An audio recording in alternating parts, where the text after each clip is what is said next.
और हम लोग को इंसाफ नहीं मिल रहा सर ना। 10 महीने हो गए, ना हामिद को उठा रहे, ना हबीब को उठा रहे, जितने भी राबौड़ी में कुत्ते नहीं उठा रहे। नजीब पावर में है ना, बाकी वो हिजड़े पावर में नहीं है ना, इनको क्यों नहीं उठा रहे? 10 महीने हो गए।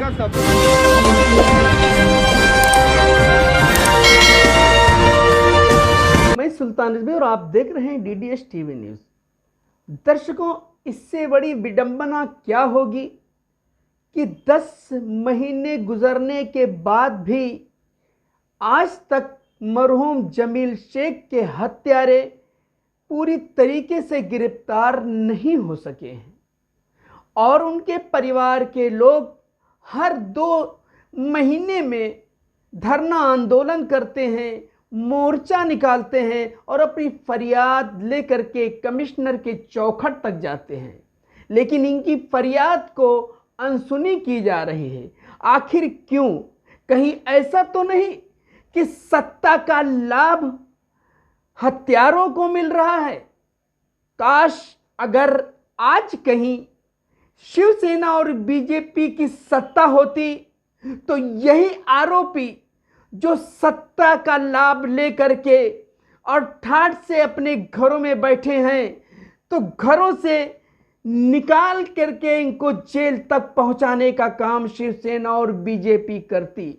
लेकिन आज यही शिवसेना जो एनसीपी के साथ सरकार बना करके बैठी है, इन आरोपियों को गिरफ्तार करने में मदद नहीं कर रही है। आखिर क्यों? आरोपी आरोपी होता है, भले वो कितनी भी पहुंच वाला है। अगर उसके ऊपर कत्ल का इल्जाम है तो इंसाफ यही कहता है कि उसको गिरफ्तार किया जाए। काश अगर कहीं यही कोई गरीब होता, परेशान होता, तो उसको अब तक जेल की सलाखों के पीछे ठूंस दिया गया होता। लेकिन आरोपी जो खासकर जमील शेख का हत्यारा है, वो ऊंची पहुंच वाला है, उसको पुलिस नहीं पकड़ रही है। दर्शकों, हम पुलिस का इसमें कोई दोष नहीं देंगे, इसलिए कि पुलिस सत्ता के इशारे पे चलती है। सत्ता में बैठे जो मंत्री हैं, उन्हीं के इशारे पर पुलिस काम करती है। अन्यथा अगर पुलिस आज़ादी के साथ अपना काम करे तो बड़े बड़े नेताओं का कुर्ता फाड़ करके और उनके जेल की सलाखों के पीछे ठूंस दे जो आरोपी किस्म के हों। लेकिन पुलिस के कहीं ना कहीं हाथ बंधे हैं। अगर पुलिस को आज़ादी से जांच करने और कार्रवाई करने की इजाज़त मिल जाए तो इसमें कोई दो राय नहीं। अब तक हामिद, हबीब और नजीबुल्लाह क्या, इनसे भी बड़ी पहुंच वाले होते तो उनकी जगह जेल होती। बड़े अफसोस की बात है दर्शकों कि आज जमील शेख का परिवार बिलक बिलक के रो रहा है। उनके बच्चे रो रहे हैं, उनकी बच्चियां रो रही हैं, उनके घर वाले रो रहे हैं, लेकिन उनको इंसाफ नहीं मिल रहा है। आखिर क्यों? एक सवालिया निशान है। जो राज्य के गृह मंत्री हैं, उनको चाहिए कि अब जरा भी देर मत करें और अगर दोषी हैं, नजीबुल्लाह भी अगर इस केस में दोषी हैं तो उनको भी गिरफ्तार किया जाए। अगर उनको गिरफ्तार नहीं किया जा रहा है तो एक बहुत बड़ा सवालिया निशान है सरकार पर। इसलिए कि जो विपक्षी हैं वो बार बार आरोप लगा रहे हैं कि मौजूदा सरकार हत्यारों को बचा रही है। बड़े अफसोस की बात है कि बार बार धरना आंदोलन करने के बावजूद इन हत्यारों को पकड़ा नहीं जा रहा है। आज इन्हीं मरहूम जमील शेख के पीड़ित परिवारों ने मीडिया से इतना तक कह दिया कि हिजड़े हैं, आरोपी हिजड़े हैं और वो लोग अपने ऑफिस के आसपास औरतों को जमा करके रखते हैं हम लोगों को पिटवाने के लिए। आप सुनिए इनका दर्द कि किस तरीके से कहा है कि जमील शेख के कातिल हैं नामर्द। जमील शेख जिंदाबाद, जमील शेख जिंदाबाद,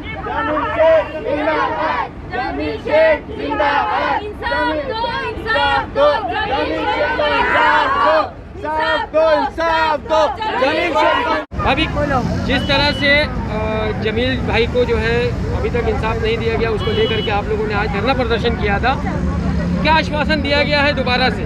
जो 10 महीने से सुन रहे सर कि सब्र रखे, टीम गई है करेगी, और हम लोग को इंसाफ नहीं मिल रहा सर ना। 10 महीने हो गए, ना हामिद को उठा रहे, ना हबीब को उठा रहे, जितने भी राबौड़ी में कुत्ते नहीं उठा रहे। नजीब पावर में है ना, बाकी वो हिजड़े पावर में नहीं है ना, इनको क्यों नहीं उठा रहे? अभी 10 महीने हो गए। अभी आश्वासन क्या दिया गया है? वही आश्वासन जो हमेशा दिया जाता है कि आगे कार्रवाई हो रही है, अच्छे तरीके से काम होगा। यहाँ 4-4 घंटे बैठने के बाद, अपॉइंटमेंट लेने के बाद फिर भी नहीं हो रहा है। इनको मतलब लेडीज़ों को एक मतलब जिनका हस्बैंड हो गया 10 महीने हो गए, उनको इतनी तरह टॉर्चर किया जा रहा है ना। घर के नीचे लोगों को, लेडीज़ों को दूसरों के अपने ऑफिस में जमा करके रखता है। हम लोग कैसा बोलने का, वो बोल नहीं पाते, रोते। हमको मार खिलाने के लिए हिजड़े लोग ने औरत बैठा ले। हमारे घर मेरा शौहर गया है, फिर भी हमको सताते, हमारे घर के लड़के लोग को सताते। केस किए इन लोग ने, लेडीज लोग को अरेस्ट करने पुलिस बोलते लोग भी हमको गाली देती है। हमारा साथ देने के बदले हम पुलिस हमको, हमारे घर के बच्चों को गाली देती है, हम पे केस करती है। अरेस्ट करने के लिए गाड़ी तक बुलाती है। अभी क्या मांग है आप लोगों की? हामिद और हबीब को जल्द से जल्द 3 दिन में रिमांड में उठाए। नहीं आएंगे ना, किसी को उठाए और इसमें शामिल है, जल्द से जल्द उठाए, जल्द से जल्द उठाए और कार्रवाई को राबौड़ी में ना बहुत बड़ा दंगा होगा ना, फिर कोई नहीं रोक पाएगा। जल्द से जल्द हामिद, हबीब और नजीमुल्ला जल्द से जल्द इन लोग को गिरफ्तार करे। बस हामिद और हबीब को पहला पकड़ो, ओसामा खुद जाएगा। मेन हामिद और हबीब है। हम लोग हामिद हबीब का नाम नहीं उठा रहे, बोले गए उसका खतना हुआ है, बाकी का तो नहीं कुछ हुआ है ना। इन लोगों को ये मालूम है उनके घर में मुसलमानी भी ओसामा के घर में। अरे सर, अगर इंसाफ मिलेगा तो हम लोग क्यों आएंगे? हम भी बाल बच्चे वाले। हाँ, हमारे आदमी 10 महीने हो गए, 11 महीने से हम क्यों आएंगे? नहीं आएंगे ना। 10 महीने से रास्ते पे भटक रहे हैं। 11 महीने से आ रहे हैं। हर मिनिस्टर को, बस हमको इंसाफ दो। हर किसी को हमने अपने निवेदन लेटर दिया, सब कुछ दिया, लेकिन कोई भी थाने का बड़ा से बड़ा मिनिस्टर, पॉलिटिशियन इसमें जरा सी भी आवाज नहीं उठाए, सिवाय राज ठाकरे के साथ में निरंजन डावकरे साहब और केलकर साहब के सामने। बाकी सब इसके आवाज नहीं उठा रहे जो पावर में है। तो हक का साथ दो, गरीबों का साथ दो ना। इन लोगों का खूनियों का साथ देंगी सरकार। स्टेट बैंक की गवर्नमेंट है तो कुछ नहीं हो सकता। ये क्या बोलना है मतलब पुलिस का? गलत के साथ, गरीबों के साथ खड़े थे, हमेशा रहना चाहिए सरकार को।